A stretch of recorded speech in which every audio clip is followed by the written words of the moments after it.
Brain টিউমারে আক্রান্ত হয়েছেন এক সময়ের পর্দা কাঁপানো অভিনেতা ইলিয়াস কাঞ্চন।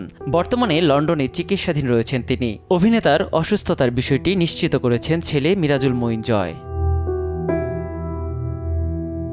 জানা গেছে, চলতি বছরের শুরু থেকেই নানা শারীরিক জটিলতায় ভুগছিলেন ইলিয়াস কাঞ্চন। রাজধানীর একটি হাসপাতালে পরীক্ষা নিরীক্ষা শেষে ব্রেন টিউমার শনাক্ত হলে দ্রুত দেশের বাইরে নেওয়ার সিদ্ধান্ত নেন পরিবার। চিকিৎসাজনিত কারণে গত ২৬ এপ্রিল থেকে লন্ডনে অবস্থান করছেন তিনি। ইলিয়াস কাঞ্চনের ব্রেনের অনেক গভীরে গুরুত্বপূর্ণ নার্ভের সংযোগস্থলে অবস্থান করছে টিউমারটি। গত ৫ আগস্ট লন্ডনের উইলিংটন হাসপাতালে প্রফেসর ডিমিট্রিয়াসের নেতৃত্বে অস্ত্রোপচার করা হলেও সেটি পুরোপুরি অপসারণ করা সম্ভব হয়নি, কারণ এতে জীবনহানিসহ প্যারালাইজড হয়ে চলনশক্তি ও কথা বলার সক্ষমতা হারিয়ে ফেলার সম্ভাবনা ছিল। তবে টিউমারের বাকি অংশ রেডিয়েশন ও কেমোথেরাপির মাধ্যমে নিষ্ক্রিয় করা হবে বলে জানিয়েছেন চিকিৎসকরা।